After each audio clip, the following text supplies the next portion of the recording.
السلام عليكم. النهارده معاكم احمد رضا من جروب ليرن فوتوشوب سيمبلي. هنتعلم النهارده اول درس. بعتذر على التاخير، لكن اول درس النهارده نشرح قوائم الفوتوشوب. هنحاول بقى على قد ما نقدر نختصر، على قد ما اقدر ان انا اختصر في الشرح. طبعا ليها استخدامات كتير، بس احنا هنشرح اللي احنا بنستخدمه في ايه في شغلنا العادي او شغلنا كمبتدئين. طب تمام. اول ما بنفتح طبعا مبيبقاش كده، ممكن نفتح بروجكت جديد من نيو، وبعد كده بنحدد المقاسات اللي عايزينها وندوس ايه، وندوس اوكي. هنا المقاسات بنحددها زي ما احنا عايزين وندوس اوكي. بيفتح لي مربع ابيض زي اللي احنا شايفينه ده كده. بيفتح مربع ابيض بيكون بالشكل ده اللي هو البروجكت اللي احنا هنشتغل عليه. طب تمام.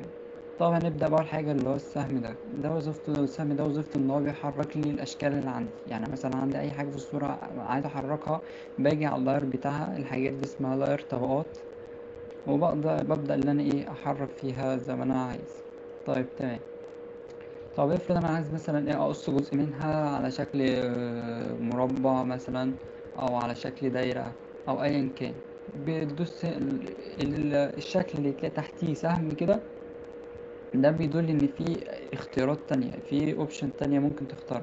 فاحنا هنختار هنا الإيه المربع مثلا على سبيل المثال ونجرب. فهنختاره، هنيجي مثلا هنا، هنبدأ إن احنا ندوس ونسحب. هنلاقي عمل معانا ايه، شكل تحديد كده. هنيجي عند السهم اللي احنا لسه قايلين عليه ان هو مثلا بيحرك لنا، وهتلاقي ظهرت علامة مقص، يعني بيقولك ان انت هتقص جزء من المستطيل ده. فتبدأ تقصه، وتبدأ ان انت ايه، ان انت تحركه في اي مكان انت عايزه. طيب تمام. نيجي للأداة اللي تحتيها تاني، اللي هي أداة برضو بتعتمد فيها الايه التحديد، اللي هي الليزو تول. طيب الأداة دي منها ثلاثة. في أداة حرة اللي هو أنت بت بتقص على بشكل حر أو بشكل عشوائي زي ما أنت بتحب، زي كده مثلا. وفي اللي هو بيتبع الشكل، أو في اللي هو مثلا إيه، ده اللي هو بيتعمل على هيئة خطوط مستقيمة. يعني تدوس تسحب، تدوس تسيب، تدوس وتسيب كده كده، على سبيل المثال لحد ما توصل لنقطة البداية. تقفل معاك، يتكون معاك ايه، شكل اتحدد تقدر تحركه برضو زي ما انت عايز. طيب الأداة التالتة بقى اللي هي الايه، الماجنتيك ليزو تول. طيب دي بقى بتحدد على أساس اللون. يعني مثلا أنا بدوس عليها كده وأفضل ماشي ماشي، هتلاقيها بتحدد لي الايه المربع من المستطيل ده من بره. طب ليه؟ لأن المستطيل لونه أسود، وهي بتتبع على حسب اللون. فهنلاقيها إن هي تفضل ماشية على الحروف لحد ما نوصل لخط النهاية، النقطة اللي احنا بدأنا منها. وهندوس هنا، هنلاقيه اتحدد لي برضو الشكل ايه، واقدر احركه زي ما انا عايز. في الأداة الرابعة بقى، وهي أداة الكويك سيلكشن تول. طيب الأداة دي واللي هي الماجيك ووند تول، الاتنين يعتبروا نفس ال... نفس الاختصاص. يعني الاتنين برضو بيحددوا على أساس اللون. يعني مثلا لو جبت الأداة دي ورحت على المربع المستطيل الاسود، هنلاقي ان هو بدأ يحدد المستطيل الاسود بره. ليه ما حددش الابيض؟ لان هو بياخد على حسب اللون، وانا واقف على اللاير بتاع المستطيل الاسود، فيبدأ ان هو يحدد لي المستطيل بس ويسيب الباقي. وهكذا برضو نفس النظام مع الايه، مع الماجيك وون تول. برضو نجرب. هندوس برضو هنا، هنلاقي برضو ايه، عمل لي تحديد برضو بنفس الشكل. طيب ماشي. هنا عندنا الأداة اللي بعد كده اللي هي أداة الكروب، اللي هي التحديد. يعني مثلا عندي جيت مثلا شغال وعايز أضيف صورة تانية، بس من غير ما الجودة بتاعتها تقل، لأن أنا لو صغرت الصورة الجودة بتاعتها هتقل وهتلاقي إنها مش واضحة. طب أعمل إيه؟ عايز أزود في مساحة البروجكت بتاعي، الحاجة اللي أنا شغال عليها. فببدأ إن أنا أجيب أداة الكروب دي، وهلاقي حواليها في الحواف حاجات إن أنا أقدر أتحكم فيها. فأنا مثلا عايز أضيف صورة تانية، فبروح منزل تحت كده على حسب ما أنا عايز. هبدأ ألاقي إن هو ضاف لي مساحة جديدة، يعني ضاف لي مكان جديد اللي أنا أقدر أحط صورة مثلا أو أيا كان. وهدوس إنتر، هنلاقي إن هي المساحة زادت. طيب تمام. بعد كده الأداة الثابتة اللي هي أداة التحديد، أداة الإيه اللي هي مثلا عاملة زي بتحديد اللون. يعني أنت مثلا عندك شكل فيه ألوان كتير وأنت عايز تختار منه لون محدد، فهتيجي على اللون اللي أنت عايزه مثلا وهتروح دايس، هتلاقي بدأ تحت يتحول للون أسود. طيب مثلا أنا هجيب مثلا لون تاني غير الأسود، هجيب الأحمر، هاجي أحدد أنا على الأسود، هلاقيه ظهر لي تحت اللون الأسود. يعني هو كده دلوقتي مربع تحت أحمر وأنا شاور هنا على المربع الأسود، هدوس هنا دوسة هنلاقي إن هو اللون اللي أنا معلم عليه اتنقل هنا. طيب تمام. عندنا الأداة دي اللي هي الأداة السبوت هيلينج براش تول. طيب الأداة دي وظيفتها إيه؟ الأداة دي وظيفتها مثلا لو أنت عندك عايز تشيل حاجة من صورة، يعني مثلا حد حاطط لوجو أو حتى حاطط أي حاجة مثلا يستخدمها على صورة تانية عشان تبقى الصورة أوضح. طبعا هنا في صور بيبقى معمول عليها شكل القفل، طبعا طول معمول عليها شكل القفل مش هتقدر تتحكم فيها ابدا، ولا تقدر تنقلها ولا تمسح منها اي حاجه. فبندوس 2 كليك كده، او ممكن نشيل القفل من هنا، بندوس عليه دوسه هنا كده ده مقفول وممكن نشيله منه. طيب تمام. احنا نيجي بقى للاداه دي اللي هي الهيلينج. الاداه دي مثلا لو انت عندك لوجو او ايا كان حاجه عايز تشيلها وما تسيبش وراها اثر، تعمل ايه؟ نيجي مثلا عند أداة بتاع الشعار بتاع أديداس. طب أنا عايز أخفيه مثلا من التيشيرت، فبدوس عليه بدوسة كده بسيطة، هلاقي إن اللوجو اختفى. فبتبدأ أنت بقى طبعا كل ما الأداة ما تصغر كل ما الدقة بتاعتها تبقى أحسن، فكل ما أنا أصغر هلاقي إن هو بيشيل لي من غير أي آثار، وهكذا تقدر تشيلها من غير ما يبان إن هو كان موجود أصلا. اه كده قدامنا زي ما احنا شايفين. طيب ماشي تمام. في منها بقى الأداة دي في منها كذا وظيفة، لكن دي يعتبر هي أهمهم أو دي اللي أنت تشتغل بيها أكتر. في التانية بقى دي اللي هي زيها برضو هيلينج براش تول، بس مش سبوت. يعني دي أنت بتحدد لها مكان خاص تاخد منها وبعد كده تشتغل. يعني أنت مثلا أنا هدوس على الألت وأروح دايس على الشعار بتاع اتصالات مثلا، وهاجي هنا الاقي واسيب بقى الالت، هلاقي هنا ان هو بياخد من الشعر بتاع الاتصالات ويحط لي هنا. مثلا اخد بقى من الحته الحمراء اللي هنا في التيشيرت وعايز اخفي بيه، وهكذا يعني. فالموضوع بسيط، بس هي كاسهل في الاستخدام الهيلينج السبوت هيلينج براش تول. طيب خلصنا من الاداه دي، نشوف على البرش طبعا مش محتاجة شرح. هي أداة الفرشة طبعا، تقدر انك ترسم بيها، تستخدمها في اي استخدام انت تحبه. طبعا معاك تكتب بيها كتابة حرة مثلا. فاحنا هنا عندنا الفرشة اهو،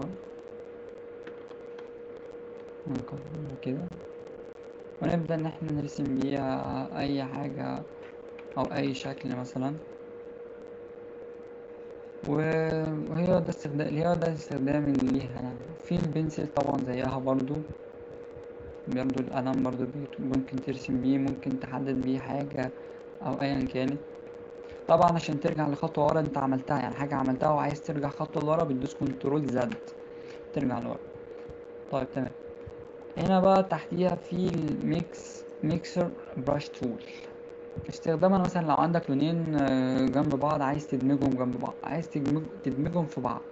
عندك مثلا ابيض واسود عايز تدمجهم في بعض، فبتبدأ انك تبدأ انك تجيب الأداة دي وايه وت... وت... وهتلاقي الألوان وتدوس عليهم هتلاقي ان الألوان تدخلت في بعضيها. الأداة دي مش هنحتاجها كتير، ما فهنعديها. ولا الهيستوري براش تول برضه هنحتاجها. دي طبعا الايزر تول دي اللي هي الاستيك زي ما بنقول. دي تقدر تمسح بيها جزء، مثلا عايز تمسح حتة مثلا من مستطيل كده زي ما تحب بقى. طيب عندنا هنا ده الجريدينت ده اللي هو الجريدينت اللي هو زي تدرج، بيعمل لك تدرج في الصورة. طب انا مثلا هعمل هنا نيو لاير يعني طبقة جديدة هنا تحت هيب زي ما احنا شايفين، هعمل لاير جديد وهبدأ ان انا اختار اللون اللي انا عايز يتعمل عليه. الجريدينت بيعمل لك زي تدريج، يعني بيبدأ لك مثلا من الأبيض للأسود بتدريج مش مرة واحدة. فمثلا أنا هختار من هنا أهو زي ما شايفين من الشفاف للأسود، وهبدأ إن أنا أدوس أوكي. هاجي عندي هنا بعد ما أدوس أوكي هاجي أدوس من تحت، علم من تحت لفوق كده، هلاقي إن هو بدأ يعمل لي تدرج في الألوان. يعني الأول زي ما شايفين كده تدرج، يعني من الأبيض للرمادي للأغمق أغمق لحد ما وصل للأسود اللي احنا الدرجة اللي احنا عاملينها. طيب عايزين بقى مثلا عندك لاير عايز تلونه كله، يعني انت عندك لاير اهو أبيض مثلا، عايز تخليه لونه أحمر مثلا، انت عايز الخلفية بتاعته تكون لونها أحمر. فهنبدأ إن احنا نجيب المربع ده اللي هو بتاع الألوان، وهنبدأ نختار من هنا اللون الأحمر، وهنبدأ ندوس اوكي. وهنبدأ ندوس هنا في أي حتة أي مكان فاضي على الأبيض هنا، هنبدأ نلاقي إن هو بدأ. هنعمل نيو لاير، عفوا هنعمل أول حاجة نيو لاير طبعا الأول، لاير جديد، أو نبدأ من هنا لتحت اللي هو الباك جراوند اللي عندنا تحت، ونبدأ نفك القفل زي ما قلنا دوستين، وندوس وندوس اوكي. وهنبدأ بقى ندوس هنا في أي مكان فاضي في الأبيض هنا هندوس عليها، هنلاقي إن هو بدأ يتلون كله باللون الأحمر، مش تدريج ولا أي شكل، هو زي ما احنا حاطين اللون هو بقى عمل لي اللون كله أحمر كده. دي شرح الأداة. عندنا بقى اللي هي البلور تول. استخدام البلور ده انت ممكن متستخدموش في البداية كتير، بس هي أداة مفيدة يعني. أداة مثلا عندك لو انت عندك مربع زي كده وعندك الحواف بتاعته حادة وانت عايز تخليها، يعني خلينا نجرب، يعني هتلاقي الحواف بتاعته بقت أنعم كده. مش هنلاحظها هنا قوي في المثال ده، بس لما نيجي نشتغل مثلا في شغل فيما بعد هتلاقي ان الأداة بتظبط معاك. يعني انت مثلا عايز تخلي شكلها ما تكونش حاد القوام، عايز تخليها وعندنا سمارت تول. سمارت تول دي ممكن لو انت مثلا عايز تمد في المستطيل شوية لبره بشكل لطيف، يعني مثلا انا هشد المستطيل كده بشكل كده في نوع من البلور برضو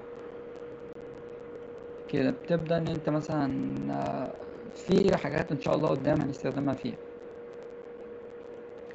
في عندنا بقى هنا 3 ادوات: الدوج تول والسبونج تول والبورن تول. طيب تمام. الدوج تول دي اللي هي اداة التفتيح. عندك مثلا بشر عايز تفتحها، حاجة مثلا زي الشعار هنا بتاع اللوجو بتاع الاهلي مثلا عايزين نخليه فاتح، وزي ما انتم شايفين هتلاقي اللون بتاعه بيبقى فاتح. هنا بقى عندنا الأداة اللي عكسها النيجاتيف بتاع اللي هي الأداة البارن تول، جاية من البارن اللي هي الحرق مثلا. فانت برضه هتبدأ تدوس هنا تلاقي ان هو الشعور بقى غامق مثلا. او نجربها في مكان تاني، مثلا عند كلمة سلوت هنلاقي ان هي الكلمة بقت لونها غامق وعمل مكانها مكان اسود. طبعا لما تيجي تستخدمها على بشرة اي حد او اي حاجة هتلاقيها احسن. طب هنا عندنا طبعا أداة البين تول، ودي يعتبر هي أساس الفوتوشوب أصلا. الأداة دي من غيرها الفوتوشوب ملوش لازمة. دي اللي هي باختصار تعمل لك كل حاجة، ممكن تعمل بيها الأشكال المربعات، ممكن تقص بيها باحترافية. إن أنت مثلا تعلم هنا تدوس، وبعد كده تعلم هنا تاني. أنا هقص بشكل عشوائي بس عشان الوقت. وهتبدأ إن أنت مثلا تعمل كده حواليها، مثلا حوالين الشكل اللي أنت عايز تقصه لحد ما توصل للنقطة اللي أنت بدأت منها تاني. بعد كده هتدوس ميك سيلكشن، يعني اللي انت حددته عايز تعمله تحديد او اطار. وبعد كده هتدوس اوكي. هتدوس على كنترول جي عشان تعمل لها كوبي فلاير لوحديها فوق. دوست على كنترول جي كده عمل لي كوبي للشعار بتاع اتصالات. فهنخفي مثلا التيشيرت، هنلاقي الشعار بتاع اتصالات بس هو اللي باين. دي اداة البين تول. نيجي طبعا بقى لأداة سهلة جدا وهي أداة الكتابة. آه، طبعا انت عايز تكتب، دي مش محتاجة شرح او ايا كان يعني. طبعا انت عايز مثلا تكتب نص او تكتب كلام على صورة او ايا كانت، فانت هتدوس على كلمة حرف التي او من الكيبورد هتدوس على التي، وهتظهر لك قائمة الخطوط فوق على الشمال، وهتظهر لك هنا زي أداة كده تكتب بيها. طيب وتقدر هنا من هنا تقدر تتحكم في حجم الخط، وهنا نقدر نغير نوع الخط. احنا ازاي شرحنا في فيديو قبل كده ازاي نضيف الملحقات والخطوط كده الى للفوتوشوب. وهنا طبعا ده اللون بتاعه، انت هتكتب مثلا عايز نكتب مثلا بلون ايه، بلون اصفر مثلا، فهنيجي عند الاصفر هنا نقول ايه، نختار مثلا هنا كده الاصفر، ونكتب مثلا learn photoshop simply learn